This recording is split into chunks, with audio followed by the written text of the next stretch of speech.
Hey guys, this is Seth with the World of Paleoanthropology here, and today I've got a video that I think is going to be really interesting for people who are both new to my channel, which welcome, thanks for joining, you're going to have a great time here, there's so much more to learn, and for those of you who have been following along with the journey with me, and especially about my favorite hominin, and for those of you who know me, that would be this guy, Homo Naledi.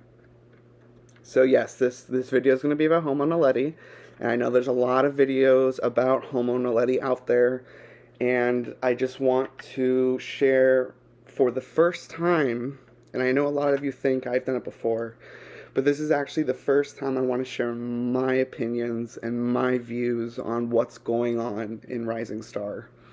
Because in my job as a science communicator and as a science reporter, what I have done is presented the story. I've presented Rising Star's team story. I've presented the peer reviews. I've presented the peer review papers. I've presented everything to you guys for you to interpret on your own. I have not told you to believe this way. I have not told you to believe that way, nor will I ever tell you to believe anything unless there's evidence, and then I will explain it to you for you to understand, because science is not about believing, it is about understanding. And I think when we're talking about Rising Star, there's a lot of belief that is involved, and that can sometimes misconstrue things. So why should you watch this video and pay more attention to this YouTube video about Homo naledi than, say, another one you found? While being an armchair anthropologist, and that is only because I'm still an undergrad student and I just, due to life circumstances, have not had the opportunity to visit the field yet, my opinions are formed off of the experiences of others. And that's all right, because that's how a lot of science is done. Maybe not the best science, and I wouldn't judge what an armchair archaeologist or anthropologist has to say over someone who has been in the field. I would never presume to say I know more than someone who's been in the field. Now, that being said, I have spoken with, throughout the video series, The Story of Us, which is public on my YouTube channel, and of course privately at conventions and with colleagues that I consider friends now, a lot about these topics and a lot about things that I can't talk about now. I'll hopefully be able to talk about in the future. But my opinions are based on my own interpretations of so many factors of what's going on around the world of paleoanthropology. From people who are in this camp and people who are in that camp, and they couldn't be more distinct in their opinions. I hear them both, and I form my own, and I go forward because I read the papers too. I form my own opinions. I have anthropological training academically. I just haven't put it into use yet, actively. I've been doing more science communication, which I love. But, I know a lot about Homo naledi because I have literally parts of them. Here's part of their brain. Not too many people can say that. And I've studied these parts, and I know what they are, and I know what they mean, to a degree, of course, to a degree that anyone does. And I just want to talk about my opinions, because there's so much going on about should they have done this, should they have done that, what's the evidence for this, what's the evidence for that, and I don't want to, I'm not taking sides, I'm not getting into anything, that's not what this video is about. This video is about me and my views, which I know some of you think you already know, and you might be right, but again, I haven't shared my views yet. I have just presented what has already been presented and interpreted it in a way for you guys to understand. So, in all of these talks with these people, who I have talked to so many people on the Rising Star team, you can watch our public videos, you can hear from yourself, from their own voice, what they are saying about what was going on there. Way before the preprints came out, way before anything, you can hear what they were having to say. You can hear what they've had to say since. And of course, I've had private conversations which have informed my opinion, but that I will not be sharing or giving ideas on who has said what, because that's not my place and that's not what this is about. This is about just informing my own opinion. So for those of you who might not know exactly what we're talking about, we are talking about Homo Naledi. And to give a brief recap of the story, and this is not the story that you're going to hear Dr. Berger tell, because again, this is not one person's story. This is an accumulation of knowledge that I've gathered from speaking to so many people who were directly involved, both inside Rising Star and outside doing very intense science. In 2013, cavers Rick Hunter and Stephen Tucker came across bones in a cave that they were spelunking in, which is a fancy word for caving, and they came across what looked like bones on the ground. Now, they were not the first ones in the cave. It has been said that they were. It is said they discovered the cave. That's just not true. It's not true. They were going through it and they found these interesting bones. They took photos. They contacted someone who might know what to do about it. That ended up being Dr. Lee Berger, who did this whole excavation over the following year. And they found in this deep cave system called Rising Star thousands upon thousands of fossils, both fragments and bones. Skulls. This is Neo, a Homo Naledi, which is the species that they eventually designated this new hominin to belong to. This is a complete skull of a male that they found, which is the only fully articulated skeleton that they have found. And it changed so much. I hate the saying, it changes everything that we know, and it definitely didn't. But it was definitely an earth-shattering moment in this field when Dr. Berger unveiled this new species that, for all intents and purposes, although they refused to say the word at the time, seemed to be burying their dead. And,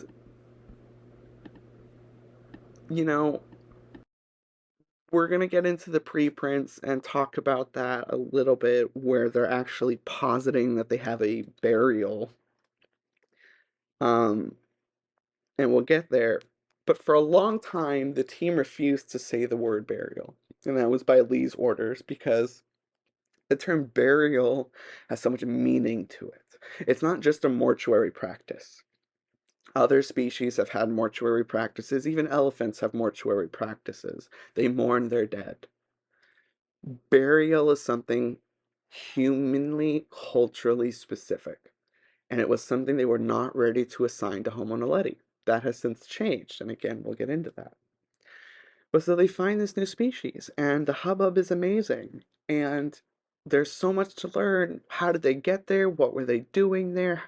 Did they die there? Were they buried there? Were they carried there? How did they get into this cave? Because if you've ever seen, and I encourage you to look up a map of Rising Star, it is an extraordinarily dangerous and hard tunnel system, cave system to navigate through. Any species going through here, even Homo naledi, keeping in mind they were much smaller than us Homo sapiens, it would have been difficult. So if they were burying their bodies or disposing of their dead, let's say for now, carrying them through those tunnels would have been a task. A very burdensome task that you would not have done without heavy intent. And that's the key thing here that we're going to be talking about, is intent. Because a lot of animals do things, and that's just because that's their behavior. It's their adaptation to do so. It's their instinct. It's not necessarily their thoughtful intent to do it. And that's where a lot of what I want to study comes in, and imagination and the beginning thought processes of, hey, what are these things that we don't know of? Let's investigate, let's do them, let's create these things. And if it starts with Homo naledi, which we know even if these things were happening, it probably started earlier than that even, we just don't have any evidence yet. It would be remarkable to know. Now, after 10 years have passed since 2013, or excuse me, since 2013, and a lot more news has come out about Homo naledi. Dr. Berger has said there's been evidence of charcoal and fire use. We even now have evidence of possible cave art or symbology that has been carved into the rock, the sides of the walls in Rising Star. It's truly amazing what they're positing. The small brained, again, look how small that is compared, to a modern Homo sapien. And, this is just part of the brain. Very small brain. For them to be doing these things would be exceptional. It would be exceptional. So they came out with all this information, they came out with these papers, and frankly, in my opinion, there's not much evidence. They are lacking the evidence in these new papers. They are trying to build on the rigor that the original papers brought and the fascination that everyone had with Homo naledi. And it worked.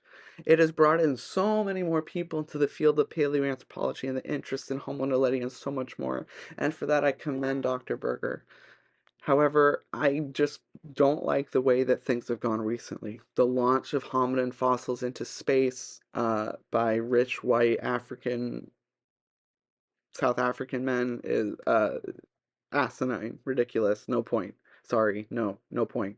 It did nothing but bring horrible ire onto the community.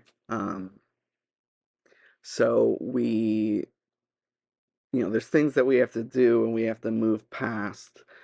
But right now, I just want to focus on the science, not the politics of it, not what's going on back and forth, not who's saying or who's doing what. I want to talk about the science, and that is Homo naledi. And I want to talk to you about why I do think Homo naledi was disposing of their dead and rising star. Why I do think they were making some sort of cave art, and why I do think there was a chance they were using fire. So, in the preprints that came out, which again, we're not going to talk about the whole catastrophe on how those came out, they said that there is a pit that they believe a individual is buried in. Now, it is not a complete individual. There are other individuals in this pit, and it's hard to discern whether this is even a pit that was dug. So for me, the fact that they're using that as their evidence for intentional burial is not their strongest point. I don't know why that is what they're doing when we have something more like this. This is Letty, the child from the darkness of Rising Star. This little skull was found in fragments on a little sill in a crevice in the deep in the chambers that has not been further excavated. We know almost nothing about what's left of this individual. We barely even know if it's a Homo naledi. But if anything, my thought process for years, or at least since this came out, which I think was 2 years ago, and from what I've heard, Letty and what they did here with placing this individual, or maybe they fell and cracked their head, I mean, we don't know. This is sign for intentional mortuary practices. Highlighting this individual, this child. That is important. Why was this individual where it was found?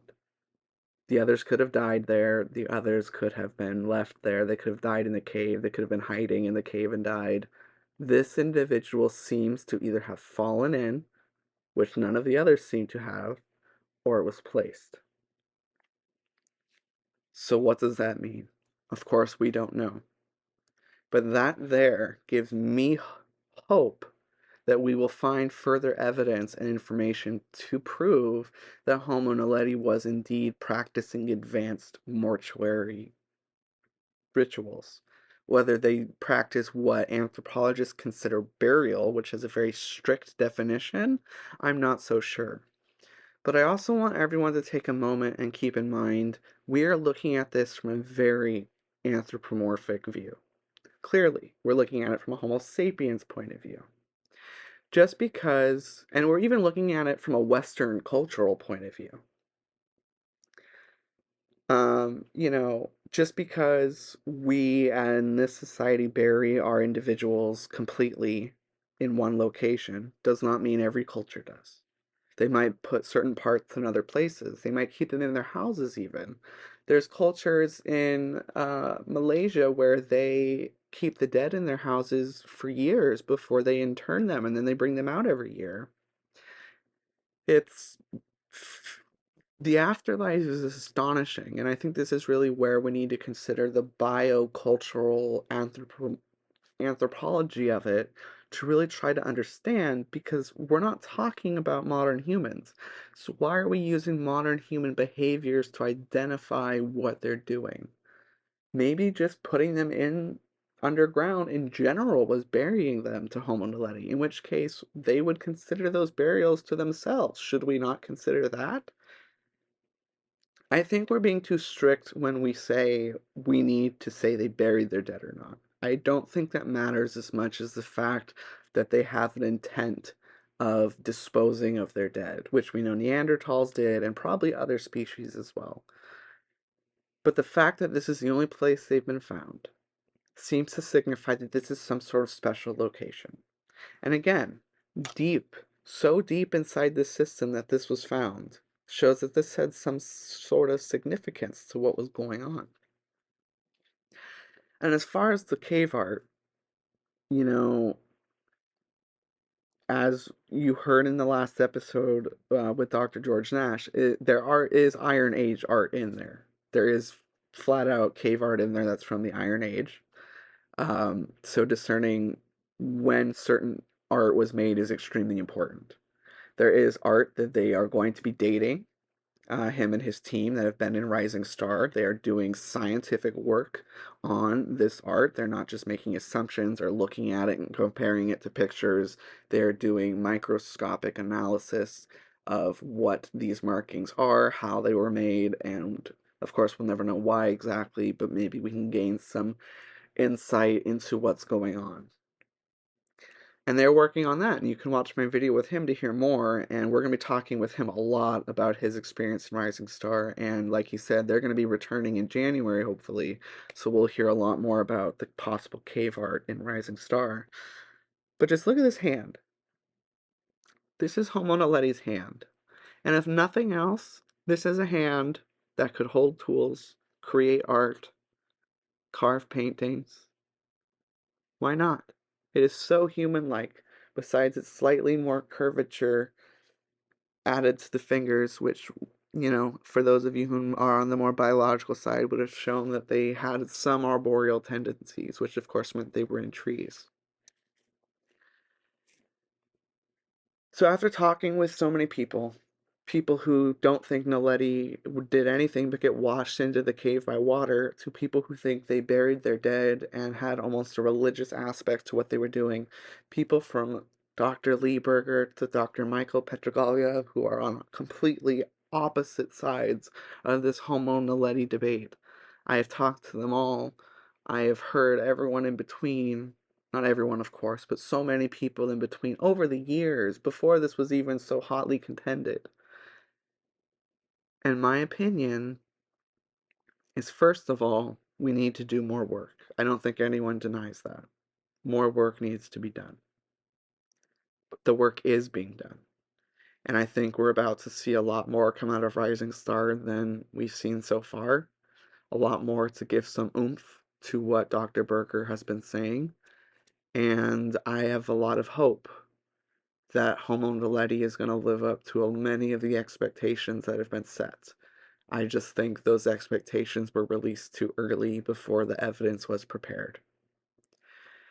And that's my opinion, guys. I think it's possible. I really do. I really do.